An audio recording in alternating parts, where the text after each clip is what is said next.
Namaste. Welcome to our session number 13 of Good Living Practices.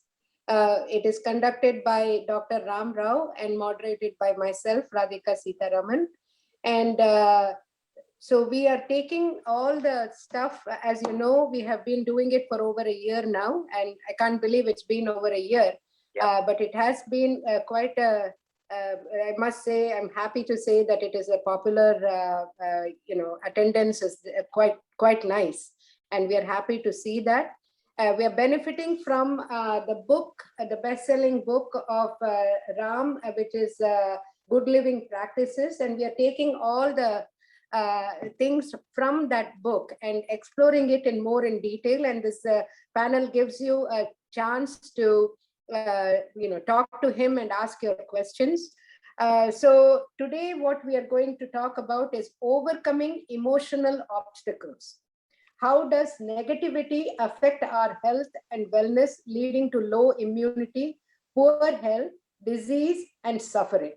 And so this, I think, is a very, very topical and very apt time right now, especially with the fall coming and, with things, the daylight being less and everything, without us getting our vitamin D very much.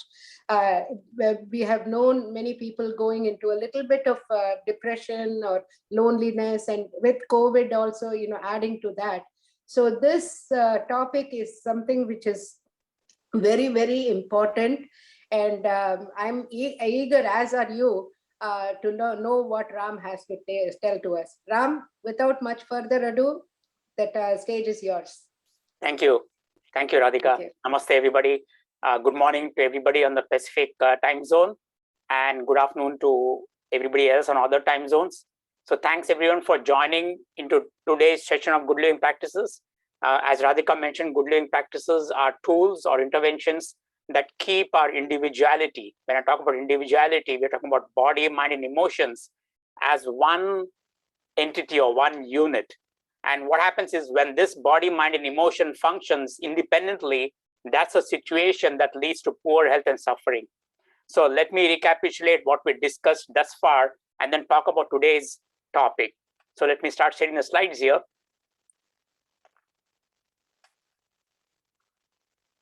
I hope you can all see. All right, so in the past 12 sessions, I talked about the importance of mindfulness. Okay, the importance and the importance of good eating practices that comes about not just while eating, but even while cooking the food in order to achieve optimal health at the level of body, mind, and emotions. We later saw the benefits of physical exercise and also brain training exercises for improving the immunity at all three levels, body, mind, and emotions. I also talked about selfless service to bring harmony to the body, mind, and emotions. We also talked about bringing in harmonious impressions through the 5 portals or the 5 gateways, the sense of sound, touch, sight, taste, and smell. And then at one of the sessions, I also discussed the importance of fasting, intermittent fasting, and I mentioned how it brings harmony to the body, mind, and emotions. We later discussed about sleep and its importance in maintaining an optimal health and immunity at the level of body, mind, and emotions. We also saw the benefits of chewing and how chewing helps to improve immunity at all 3 levels of body, mind, and emotions. And in one of our earlier sessions, we also had one of our viewers, Mr. Chandraji, who came to us and spoke about his own personal journey about managing elevated blood sugar through good living practices. And today's session will actually discuss another important topic of the Good Living Practices book that I wrote, and it's all about emotions.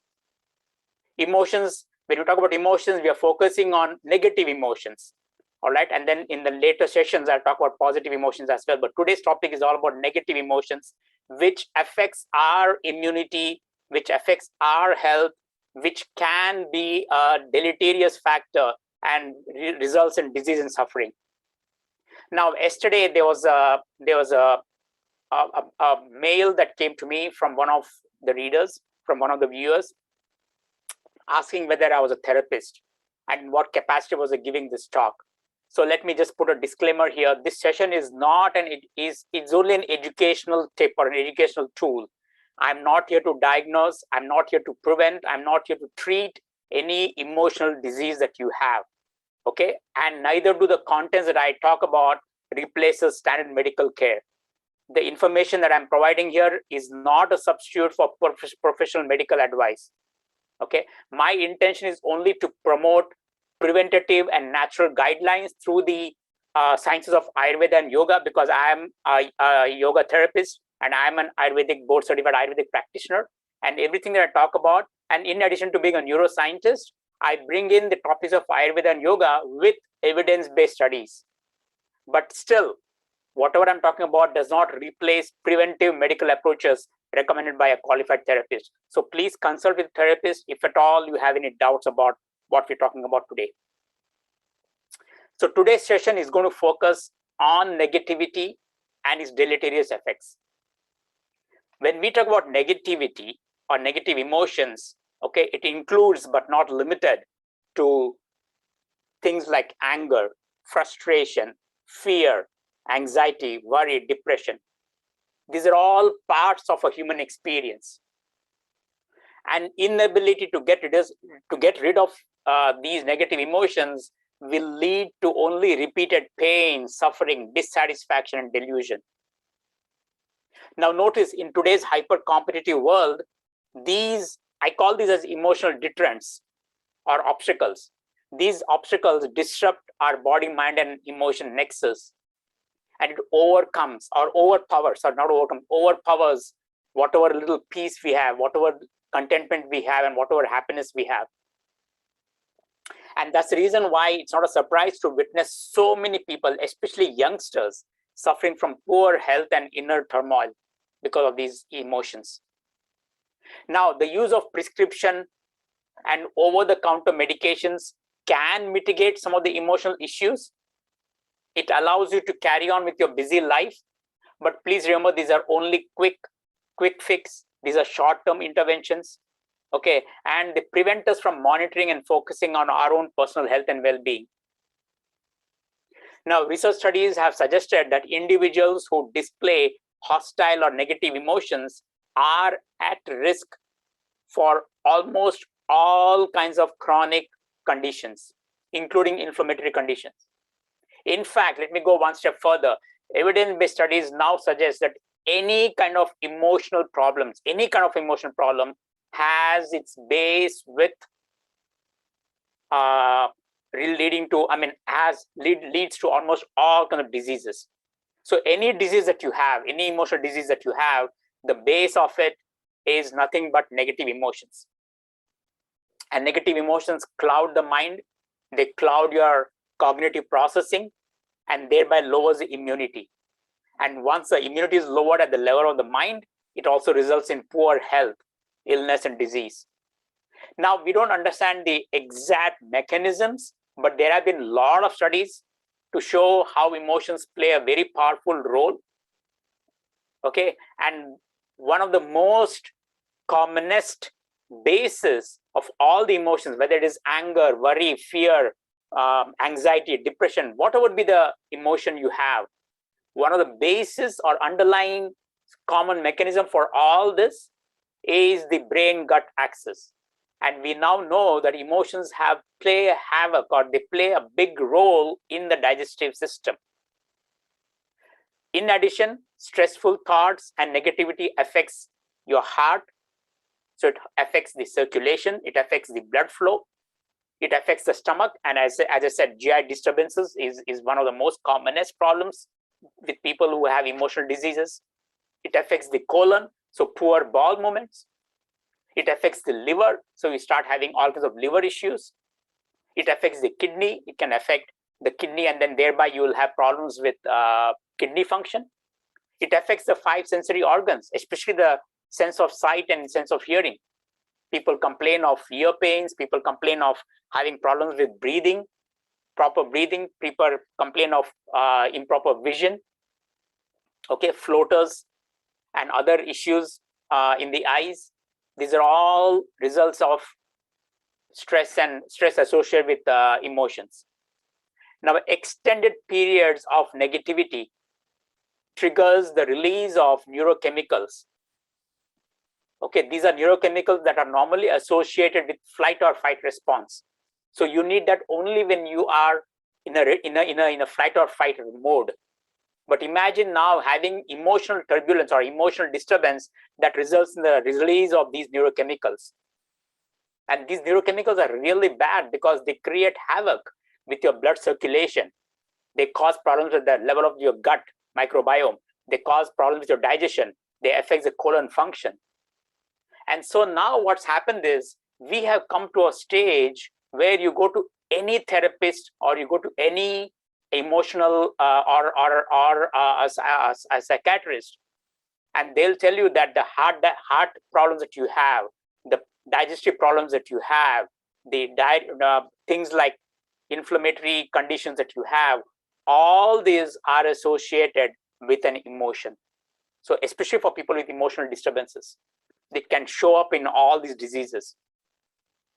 So anytime you are experiencing a stomach or a colon issue, anytime you're experiencing a heart issue, anytime you're experiencing metabolic disturbances, okay, think about what exactly is happening at the level of your mind, and think about, is there any emotion that is predominating right now? And if you find that this disruption of the mind-body emotions is because of that particular stress or that particular emotion, then you want to rectify it as quickly as possible. Now, as I said, what happens exactly when you have negativity or when you have emotional disturbances? Well, they cause release of stress-associated neurochemicals. And these neurochemicals, they create havoc with your physiological functions. Now, for those of you who are into Bhagavad Gita, I think it was in chapter 2. I don't remember the exact words, but in chapter 2, somewhere, I think verse 50 or verse 60, Bhagavan tells Arjuna, he says, Krodhat bhavati sammoha, sammoha smriti vibramaha, smriti bramsat buddhinaso, buddhinasa pranashyati. I know, I mean, this is a statement that is at the highest level, but take that at the lowest level of your physical body. And what it tells you is that Krodhat bhavati sammoha, anger leads to delusion. Sammoha smriti vibrama, that delusion results in memory loss. Smriti Brahmsat Buddhi Nasho, that results in the power of discrimination. So you don't understand what I should be doing. You get up in the morning and you have absolutely no idea what I should be doing. So you have lost the power of discrimination between what is reality and what is actual truth. Buddhi Nasa Pranashyati. From there, if you continue to persist or continue to swim in those negative thoughts, it can result in death. Bhagavan says very clearly, anger results in death, period. So then the question is, what exactly happens? Why should the emotional disturbance result in finally a death of a person? I mean, even if you don't want to take to the extreme step of death, what exactly happens? And I'm giving you one example of anger, but this is true for almost all the negative emotions that we have. It disturbs the equilibrium between the body, mind, and emotions. It leads to a negative perception. And if nothing changes, if you keep on doing that same behavior, your life will spiral out of action and can lead to death. In one of their there's a book called Anger, written by, I don't remember the exact authors, but I don't remember the first name. It was Brooks and Anselmo. That's the book, Brooks and Anselmo, Anger. And in that, the authors very clearly say, when we are angry, we not only spew out negativity on someone else, but our own body chemistry changes, and these chemical changes can be extremely deleterious to our health. And likewise, so many studies have now been done. Behavioral scientists, psychologists, health professionals have unanimously agreed that rage, anger, judgment, criticality, all these can definitely result in poor health. So one of the commonest mechanisms is when you spew out anger, or when you have rage, or when you have jealousy, when you have criticality, all these on a chronic basis, what happens is it affects what we call in the blood, it affects the platelets. And this results in platelet activation.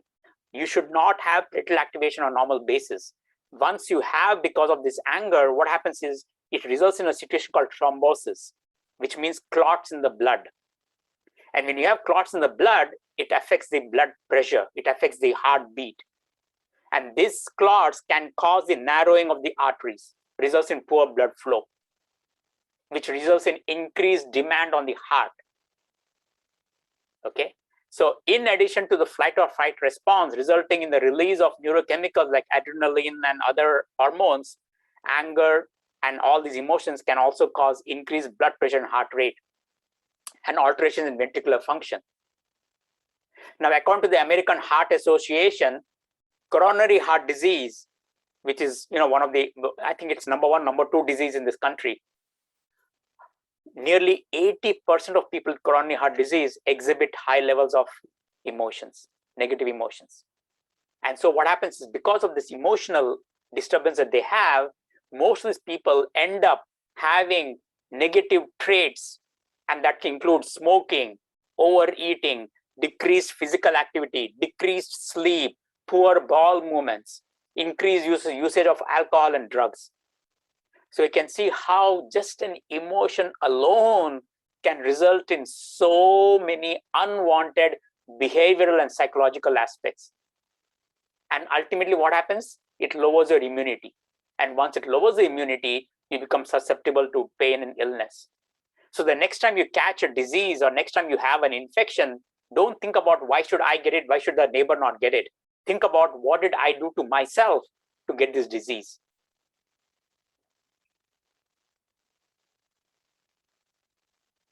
Now, even though we have focused ourselves on anger, at the cellular level, almost all the negative emotions, whether it's fear, worry, anxiety, depression, all these emotions, they trigger or they stimulate overlapping neurochemical pathways. And so what happens is, even if you have fear, worry, or anxiety, you end up either having anger or you end up having rage. And so this is like putting a person in a constant loop of negativity or a spiral loop of negativity. All of this can destabilize the synchronicity between the body, mind, and emotions. And all of this.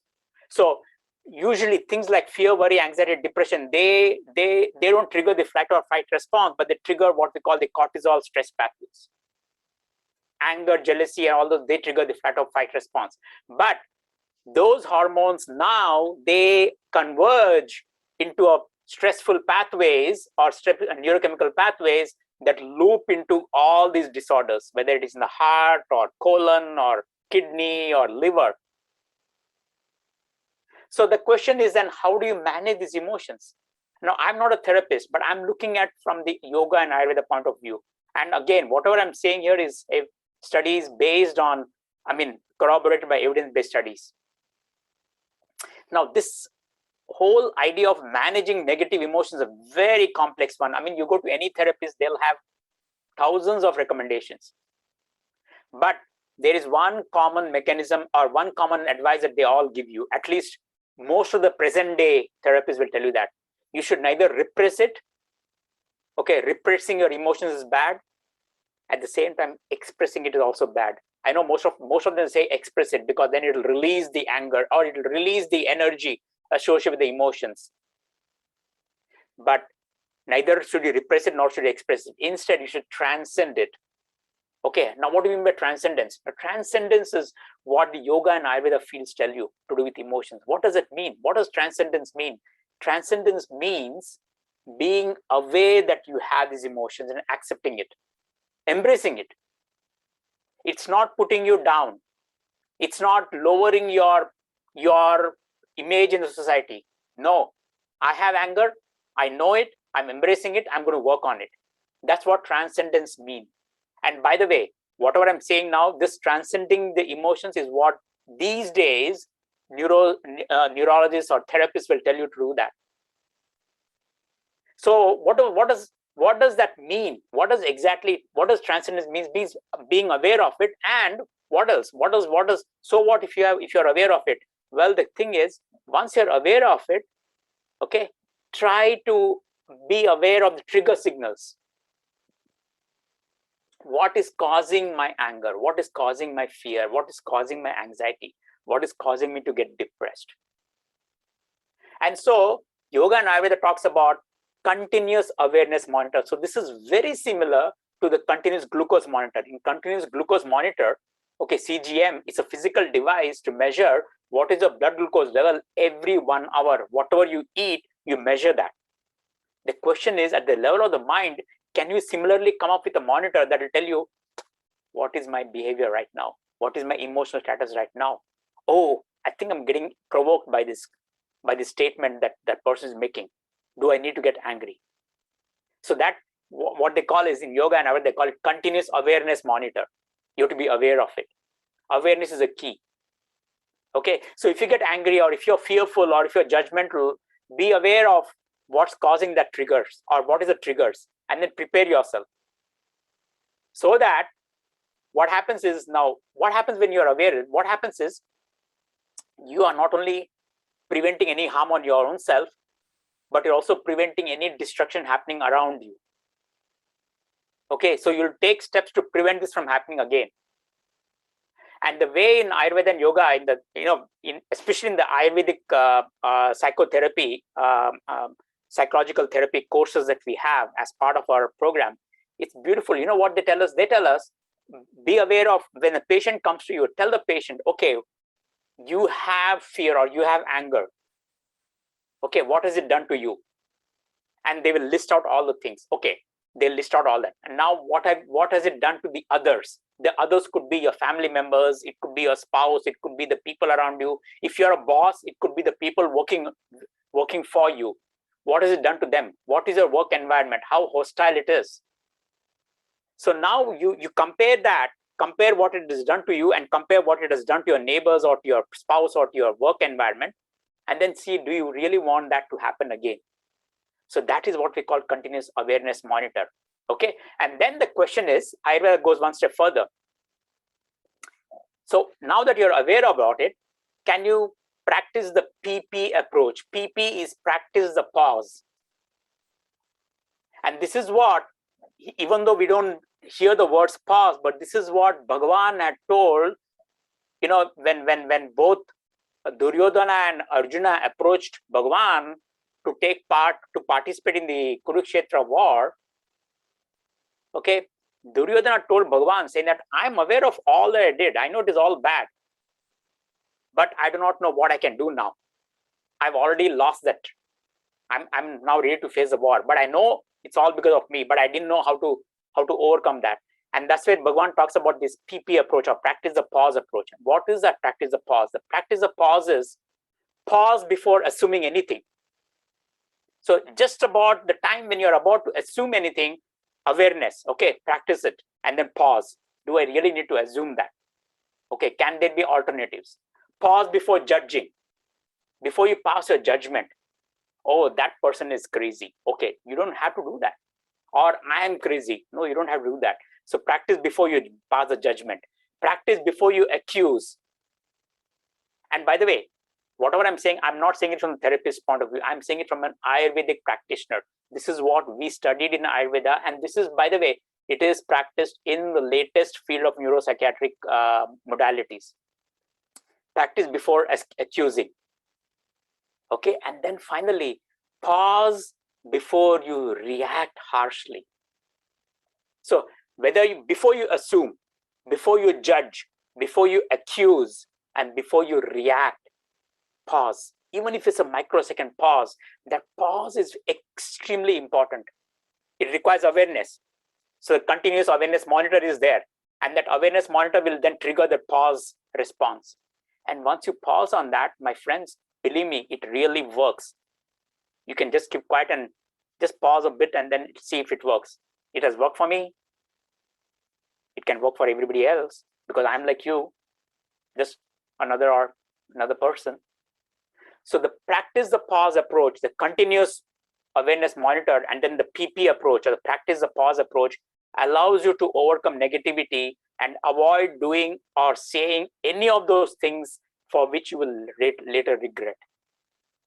Okay, because remember one thing, once you let it out, whether it's fear, worry, anxiety, anger, judgment, criticality, rage, whatever it is, once you let it out, that's it. It has gone. Time has gone. I mean, it has gone. There's nothing you cannot fetch it back. You can apologize for your actions, yes, but the damage has already been done, whether especially in the workplace. If you are the boss, okay, especially in the workplace, if you're the boss, or if you're a teacher and if you're with your students, or if you are a spouse, if you are a husband or a wife to somebody, okay, you don't want to regret later. Regret is another negativity. Okay, so you don't want to regret later. So the best thing is pause, practice that, and it'll really help. All right. So if you or anyone is experiencing negativity on a continuous basis, okay, in addition to what I told you, remember one thing, you also need to consider seriously the GLP practices. And the reason why GLP becomes good living practice becomes very important here is because, as I said earlier in my talk, every emotional behavior has an underlying physical damage, and the damage is happening at the level of the gut, the digestive system. You must have heard of the term microbiome. All kinds of emotional disorders affects the gut microbiome. So go to any therapist. This Ayurveda and yoga already proved 5,000 years ago, but now you go to any therapist, any neuropsychiatric person, that they'll tell you, please address your gut for any behavioral issue or for any emotional issue, for any negativity. And so if you do not want to take those antidepressants or anti-anxiety medications, or medications for anger, all those are powerful medications that can really affect your, that can produce a lot of negative side effects. If you really don't want to do that, or you can continue to do that, because as I said earlier in my talk, you don't want to come out of it cold turkey. Keep doing those medications, but and parallel or simultaneously start practicing the GLP tools. And what are those GLP tools? Okay, make sure that you have a good meal and practice taking a good meal, that you're aware of what you're eating, what you are eating, when you're eating, why you're eating, how you're eating. All these are extremely important to stabilize your gut. Okay, make sure that you engage in physical activity. If walking, if nothing, at least go out for a walk, and as you keep walking, observe nature. Be mindful of the nature. It will really help in overcoming negative emotions. Bringing in harmonious impressions through 5 senses, we talked about that. Okay, 5 sense therapy is an extremely good way to bring in those harmonious impressions. It will bring down the negativity. Selfless service, without any judgment. If you practice selfless service, it's a great way to bring down emotions, to bring out negativity. And if you are able to achieve all that, then you can also get proper sleep. Good sleep is very important, but it's a negative spiral. People who complain of negativity have a difficulty in sleeping. So in order to get good sleep, to remove negativity, you have to practice other things as well, so that you can have a good sleep also. Okay, so all these techniques that we talked about, the last 12 sessions of whatever we talked about, is a beautiful, natural way of interventions to bring down emotions. And by incorporating all these things in your own life, you will not only identify emotions just as it starts rising up at its inception, but you can even bring it down even before it rises. All right. So let me stop here. I think that was my last slide. Let me stop here and take your questions. So thank you very much, Ram. That was really an important reminder. And like it's like we have said many times before, this is not something that our audience does not know. It has been talked about, but it is something that you are as a neuroscientist, as an Ayurvedic practitioner, as a yoga therapist, you are bringing all those things, all your wisdom to it, so that we can better our life. So that is, it is very important to do that. And it's we have said we've heard of expressions like change your attitude. Your attitude matters. How you approach stuff matters. And these are things that I'm sure all our people who are listening, and they know about it. But it is a very the way you had presented it, it is a very good reminder for us how to do it. And I will tell you one thing, stress is a definite constant. It's not going away. Stress is something that exists. and you're going, but how you approach it and how you deal with it is something that these good living practices will definitely help.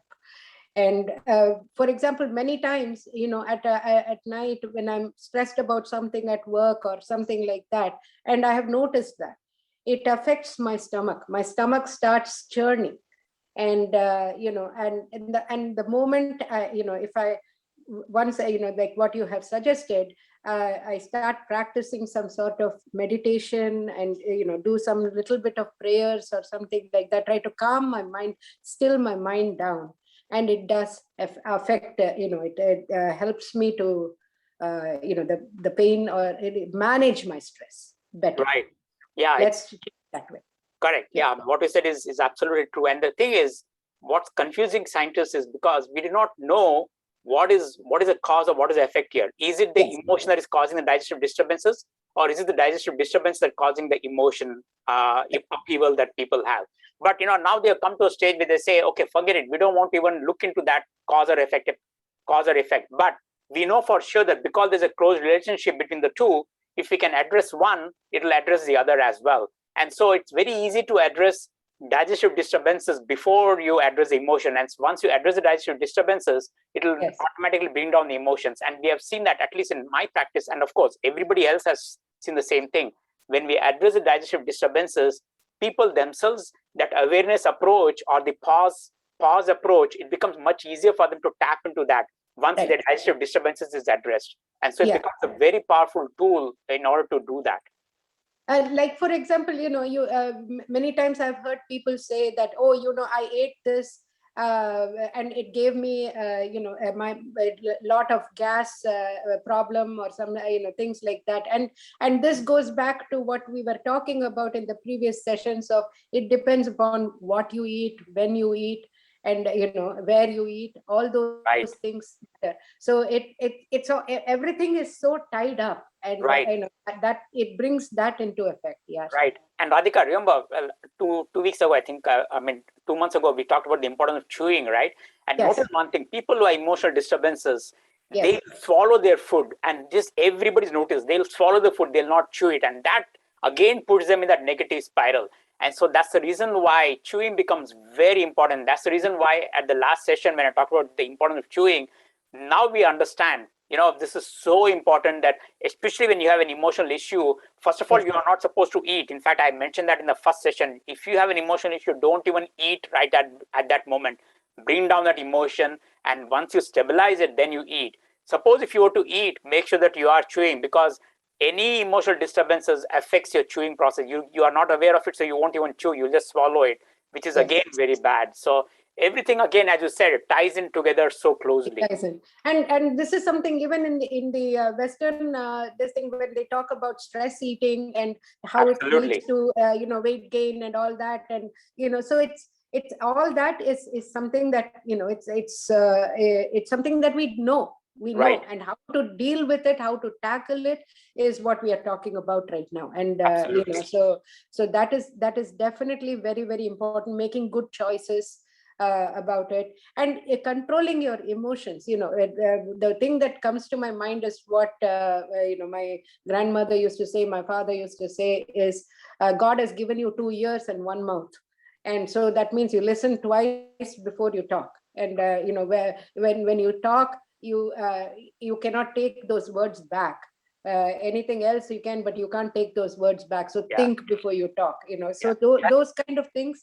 It's in our proverbs. It's in our scriptures of how to deal, how to manage your life. So those are good traits to have. And then you brought the thing about how anger affects your emotions and how it affects your digestion, your body. So it is that is a great analogy that you gave. Listen twice before you speak, because that in itself is a pause approach, because when when listening twice, immediately there is a pause there. So then the question is, once you listen twice, then a stage comes where you say, you know what, I don't have to react. That's it. So then you can convert whatever was the emotion, you can convert into probably a pleasing way of saying something, and so that you're not affected and the people around you are not affected by it. Correct. And like I said, stress is a constant, and how you deal with it, these are some of the tools that are there.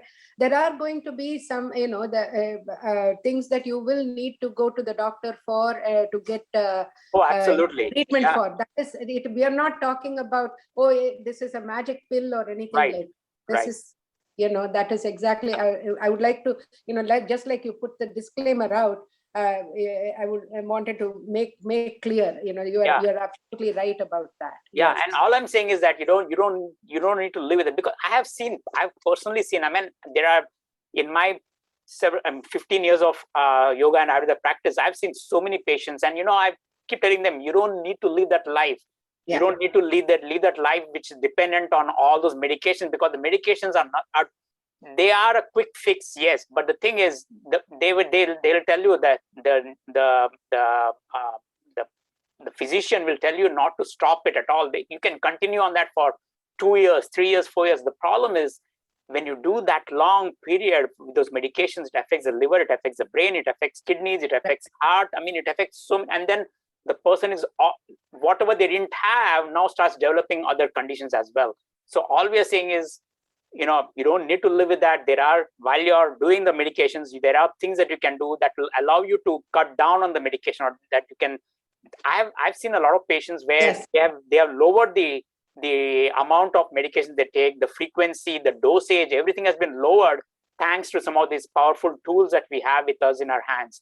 So Right. that's what we are going. We're not saying that don't stop everything and do GLP. No, that's not the thing. The question is, you keep doing whatever you're doing, but bring on GLP so that you don't have to worry about the negative effects of those medications. Exactly. Yeah. So, and that is very, very important. And so I'm like, before we go to the one question that we have in our email, I wanted to actually open it up to the audience, to if they have any questions. You can either ask it, unmute yourself and ask it, or if you want to put it in the chat, and we will look at it and answer your questions. Ram, I have a question. Yeah, please go ahead, Vijay. You talked about negative emotions as anger and all the other stuff. Can being assertive or tough love, can that also create the negative emotions? Because the listeners don't want to listen to good advice.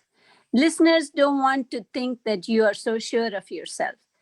And so their reaction kind of influences you, and you end up with a negative emotion. Can that be possible, or it is just my interpretation? Yeah, so in both cases, so remember one thing, whenever we talk about this, as a listener, I mean, you have to take your own things in your own hands, okay? Forget about what the other party is going to tell you. So Ayurveda always says very clearly that especially as a practitioner, don't get affected by what the patient tells you or what the person on the side of the table tells you. Because as a practitioner, you are supposed to be the teacher. So you are not supposed to spew out any negativity. So on one hand, now assertiveness can be interpreted in so many different ways when you're talking to another person. Okay, so what we are always told, and that's what I try to practice: assertiveness with self-love, okay, or assertiveness with empathy. So because when I tell my people I'm assertive, but at the same time there is not that condescending attitude, or there's not arrogant attitude. The assertiveness comes always with a love or empathetic emotion, saying that it is for you, it is for your betterment, it is for your growth that I'm telling you this. So there is assertiveness, but the assertiveness comes with the love, and that is taken more positively. So that is what we want. Because assertiveness under that assertiveness, there can be a tone of condescendent, or there can be a tone of judgment as well, and we don't want that to happen. Well, even being an intense person sometimes can come across as though you are condescending the other. Absolutely. But it's not true, though. It's not true. But the thing is, so remember, again, as I said, you may be wanting to say something pleasing, okay, but because of your tone, because of the way you say it out, because of the words you choose, the other person is going to get affected. Okay, now If the other person comes back to you and say, I was affected by that, then you will have to introspect and say, how can I change that? How can how can I be? Yeah. If the other person doesn't come back to you, then then you'll continue to live in that life, okay, wherever you are. So try to see if you can. So the other way, so and it's interesting because in Ayurveda we have this, we have a huge list of how we need to deal with our patients. And so one of the things that the Ayurveda tells us is ask the other person, did you get what I said? Is there anything else you want to add to that, or is there anything that you want to tell me back? What is the feedback? So try to get the feedback from the person. If sometimes some people who are on the other end, they may not want to give you a feedback saying that you are very assertive or you're very condescending or your tone was not good. They may not want to hurt you by saying that. So the best thing is give them the opportunity to say, did you understand what I said? Is there anything you want me to correct, or is there anything that I can say differently? And there what happens is you are giving the empowerment to the other person. You are empowering the other person. Then you will definitely get a feedback as to how you can adopt yourself or how you can change your tone. So that's another great method. Again, this is not coming from a therapist point of view, but this is coming from a Ayurveda and Yoga Ayurveda point of view, where we are told how to deal with patients. And these are some things that you can adopt in your in your communications as well. Right. And the one thing that I have seen, and which is one of my favorite quotes, is Gandhiji's "Be the change you want to see." So if you expect change in others, you have to change yourself. And like what I'm piggybacking off of what Ram was saying. If something that you expect, you're saying something and you expect a certain change, and that's not happening, then you have to see, okay, if it's not happening, why is it not happening? What else can I do to make that happen? And sometimes it is also that you feel that you are you may not just the message or anything, that person may not want to change. So so you have to be cognizant of all those things. But the main thing is you have, how you are doing it. It is up to you. And so right. Thank you, Ram. Thank you, Radhika. Sure. Any other questions?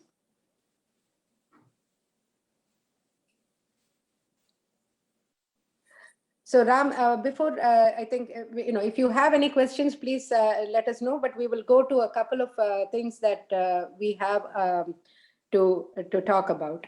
So in the last session, I think it was Vijaya who asked for some recipes or anything that that we could share, or websites that we could share. And Ram and I had discussed about it. And I did not put it out because I wanted to talk to you before I put it out. And Ram had a very, very good point. If we are sharing some website or anything like that, it does not mean that we are endorsing that. Those are just things that we find that there are some good things that you can adopt from those websites. And but you have to also be more discerning of what you are taking from that, and see whether it is something that is conducive with good living practices that we are talking about. And so when we are you can always practice about that. And what Ram has mentioned, and I would like to read it out to you, that in addition to what you eat, always practice when, how, and where aspects of eating, as well as to get the benefits of the breakfast.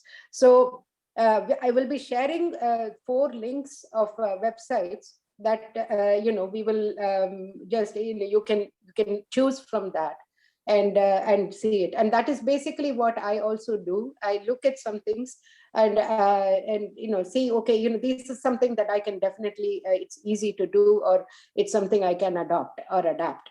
And so that's what I try to do and it has benefited me.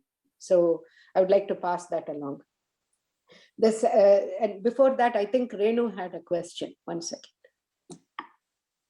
So how do you create conducive atmosphere to stay positive? Yeah, that's a great question, right? I mean, in Patanjali's Yoga Sutras, Patanjali says it so clearly. He says that if you exude positivity, then the atmosphere around you becomes positive. And then he goes one step further.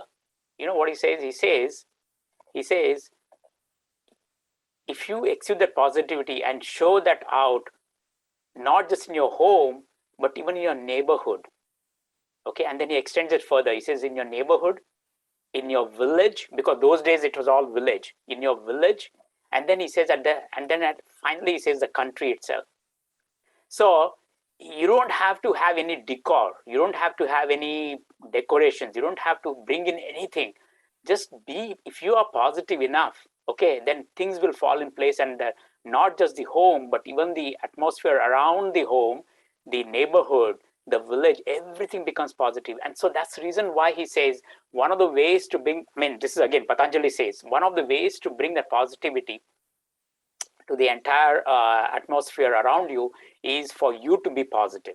Okay, so, and then, for you to be positive is, again, we talked about all those things that we in the last 12 sessions. When you do all those things that we talked about, and of course include today's objectivity as well, then there is no denying that you will definitely have more positive traits, or you will exhibit more positivity. And then, of course, you can always bring in other things. You can make sure that, like in my book, Good Living Practices, for example, the kitchen.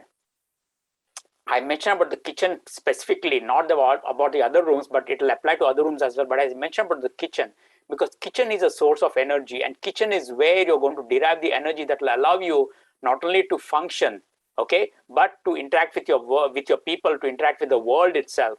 So the basic energy starts from the kitchen. So what can you do to make sure that your kitchen has a positive environment? And I've mentioned all those tools and tips in the book, where you can bring in all the things that will make it more positive, like bringing in sunlight, bringing in nature, having potted plants, making sure that you have some kind of a recitation going on at the background. There was a reason why in your grandmother's home or your grandfather's home, the kitchen, the altar was in the kitchen. Okay, there was a reason for that. And along with the altar, there was some member of the other always had mantras at the background. They were always reciting something, some positive phrases, some positive mantras. The lamp was constantly burning, the candle, the wick, the oil wick was constantly burning throughout the day. Why was that? And think about it. This was like 2-3 generations back. Why was that? The reason was because the person preparing the food was always made sure that they were always in a positive state of mind. With that positive state of mind, they were cooking not just for themselves, but they're cooking for the entire family. You want to make sure that the entire family derives the positive benefits from that meal. So naturally, you have to have the kitchen a positive frame of a positive environment. Now extend that to the living room, extend that to the bedroom. If you're having sleeping problems, if you think that sleep is not coming to me easily, what can you do to make that sleeping room or that room where you're sleeping, the bedroom, what can you do to make it having a more positive environment? Having some aromas. Aromatherapy is a great way. Ayurveda has a lot of information on aromatherapy. I mentioned that in the 5 sensory therapies in the book about what you can do to address that. Making the living room, making the bedroom a nice decor so that you have a good sleep. So there are so many things, Renu, that we can do step by step. But the basic step is we ourselves have to be positive, so that the rest of the things are all what I call as add-ons or supplementary things to make it more positive. And the main thing is, like I said, it is not possible to change anybody. The main person you have control over is yourself. Yes. And that is that you cannot control anything else. And the only thing, and so if you focus inward, focus on yourself, and see how best you can deal with a certain situation, and best is you have to take care of yourself, then you give the best of yourself to others. So that is something very, very, very important that we sometimes neglect ourselves. So we have to. It is something that we have to take care of ourselves. And the great thing, Radhika, is whatever we spoke about 5,000 years back when Patanjali mentioned it in Yoga Sutras, or if Charaka Samhita mentioned it in the Ayurveda text. These days, functional medicine, neurotherapists, behavioral therapists, they're all, they have words for it. They have specific words for it. They have specific lingo for that. But basically, it's all the same steps that we are talking about here. They talk about the same thing. They talk about exuding positivity. They talk about decorating the kitchen. It's all the things that these texts tell us about. So it's just incorporating all those things from there. So does anybody else have any other questions? Yeah, I just wanted to make a comment. It makes sense when you are angry, don't go to bed angry because that will make the atmosphere of the bedroom negative. So in according to what you said, so this is what I do. If I'm angry at night, I go to a different room and practice a 10 minutes letting go meditation and then going back to the bed. This may be just a fallacy, but if I do the same letting go meditation in my bed and then go to sleep, it doesn't really help that much because the negativity is still surrounding me when I'm sleeping. So I go to a different room and I let go meditation for about 10 minutes and go. So never go to bed angry. Yeah, and Vaidya, to add that one step further, just not anger. Anything, whatever Anything. any emotion that you have, any worry, negative, any judgment or rage or depression you have, just try to see if you can address that in another room before you go to the bed. Because in fact, it's so interesting because whatever Ayurveda and yoga texts talk about, even in the the American the native Indians in this country, they have a beautiful way of addressing that. They talked about in their language, whatever the Native Americans, they talked about in their language. They talked about spirits outside your bed. So they had the specific things hanging outside of the bedroom door. And then they would say, I'm leaving all my emotions in these bags. They had the specific bags outside the bedroom door. And they would say, I'm going to leave everything in these bags and then I'll enter the room. So you see, they let go of everything before they enter the bedroom. So even they had the same concepts. And the main thing is reach out for help. In order to take care of yourself, if there are things that are bothering, you have to reach out for help, and that is another part of the emotional wellness thing. There are support groups or anything like that, and it's important. Yes, you have to look inwards. You have to change your attitude, but at the same time, you also have other resources that you have to, you have access to. So you have to be aware of all those. Yeah. So, thank you. Any other questions? Okay. I have one email that we received, Ram, and it goes to this. I'm following most of your guidelines, but I'm still not satisfied with the outcome. I'm eating correctly. My lunch is at 12 noon. I try to be away from the computer. My dinner is at 8 p.m. Yes, I do have at least 3 mini snacks throughout the day. I still have trouble sleeping. I have not lost any weight, and very often I become judgmental. I'm managing a team of 4 people, which upsets me. I do not have any question. I know I have a long journey ahead of me, but I'm glad I have started incorporating some of your suggestions. So, this is more a comment. It's more of a comment than, But, within that comment, Radhika, if you notice, the person is saying about the person still has judgment. So, and today we talked about how you can overcome that. Okay. Especially, your team may be adjusting to your lifestyle, but at the long run, especially in this country, which is so litigious, they'll take you to the court if you constantly abuse them. So you don't want that work atmosphere. So and the thing with I always tell my patients, just because you don't have to fear about legal issues, but then the thing is, if you're fearing that and doing it in a work atmosphere, why can't you do the same thing at home? Just because your spouse doesn't take you to court doesn't mean that you should behave the same that way behave the same way as you behave in your office with your spouse, with your children. don't bring that emotions. So that's one thing that we can all work on. And then see, the person also talked about snacking. Well, I mean, I think I mentioned that in few sessions back. Make sure that you leave a 3-hour gap. Don't constantly keep snacking. Snacking too frequently is also a sign of what I call, and again, it's not me saying, it's in the Ayurvedic text, it's a sign of weakness, it's a sign of emotional burden. So it's a sign of either fear, worry, anxiety. And one way to overcome that, people resort to snacking, because snacking, the minute you put something in your mouth, you feel a sense of security. But that's in the long run, that's going to affect your insulin, it's going to affect your pancreas, it's going to have a lot of issues on sugar levels. So you don't want to keep snacking all the time when you have emotional issues. So make sure that you have a 3-hour gap. And again, between dinner and the next day morning, keep a 12-hour gap. Especially for this person, I would suggest keep the 12-hour gap, because I don't think I've noticed that being mentioned there, in that whether the person is maintaining a 12-hour gap. That's very much important, especially if you have emotions as an issue. So yeah, I mean, it's a long journey. It's not something which you can achieve overnight. But what I'm saying is, from all this, you can definitely, it's doable. I have done it. Others have done it. People have done it. So it's doable, and you can definitely achieve, in the long run, you can definitely achieve that oneness that I talk about.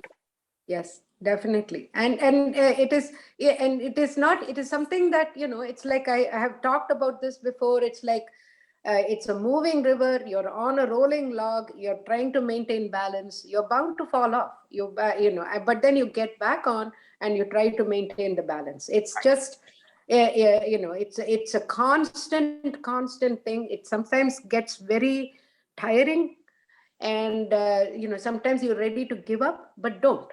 Right. It is to your best best interest that you practice these things. And it is something that, and if ever you have any questions or anything, just send us an email and we will address it. We will definitely address it. And also, like what Ram has mentioned before, just like what Chandar has shared his experience, we are inviting you to share your experience with us, and we can have a session where we are talking about the things that you have done, the things that so we would like to invite and do that also, so that others can benefit and see where, how far you have come, and what efforts you are taking, and it is okay if you have failed in some of them. Right. But the main thing is for you not to give up. Right. And to keep at it, and the effort will be worthwhile, definitely. Right. So yeah.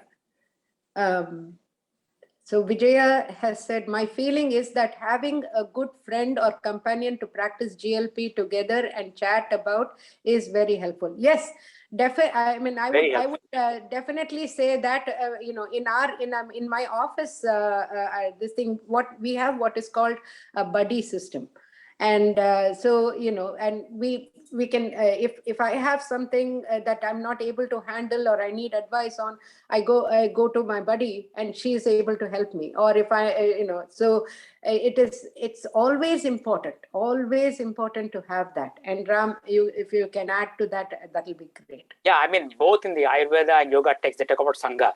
Sangha is nothing but, like-minded people getting together to uplift each other. See, that's what we want. We want to motivate and uplift each other. It's not about one personal journey. So in that Sangha, where you meet and discuss about all these various practices, each one is trying to empower not just yourself, but you're trying to empower the others without any judgment. Okay, there's absolutely no judgment. It's not like, oh, I've done it and I'm far ahead than you guys in the group. No, it's not that. It's, I am doing it. I can see the changes. So let me, hold your hand and walk together. So let's all walk together. So that is the definition of Sangha. And it's really very important. It's a great way. I have told that to a lot of my patients, saying that, form your own little Sangha and then see if you can uplift each other. And it helps a lot. It really helps, because a journey alone is really tough, especially when you want to make a lot of changes. But a journey that you do along with another person who is also like-minded and who can support you on the journey is far better than doing it all alone. Right. Absolutely.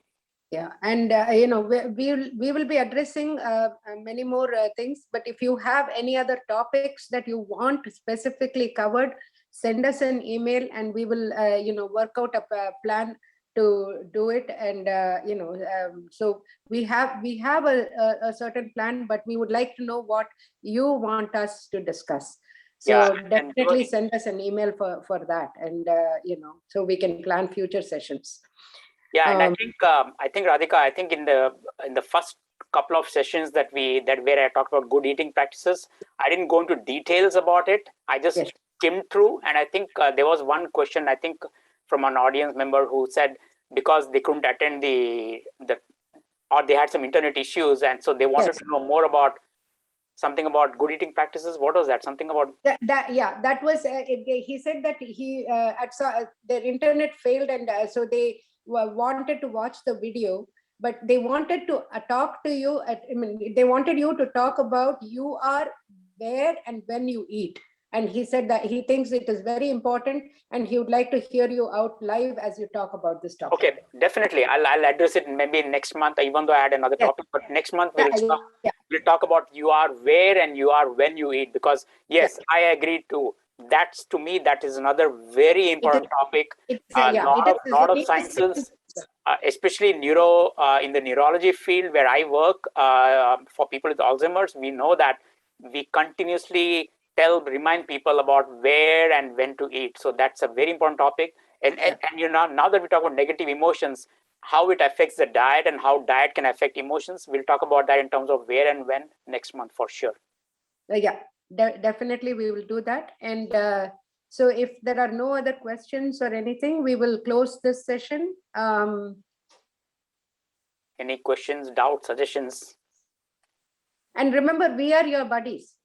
We are we are there to help you, and more Ram than me, of course, but I can be a messenger, and and I'm volunteering Ram. So but being the person he is, he will respond. So that it definitely we want you to be successful with these good living practices. We are definitely. So if there is nothing else, then we will close the session. Thank you, Ram. Absolutely.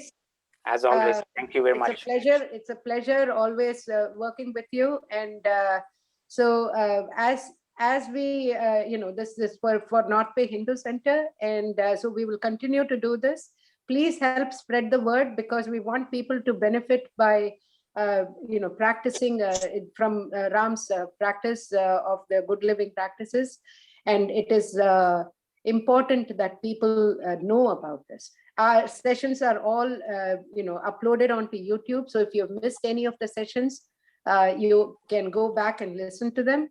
So and keep those questions coming. We need it. Keep those questions coming, and it'll give us the ideas for future sessions. Absolutely. And so thank you very much, everyone. Thank you, Radhika.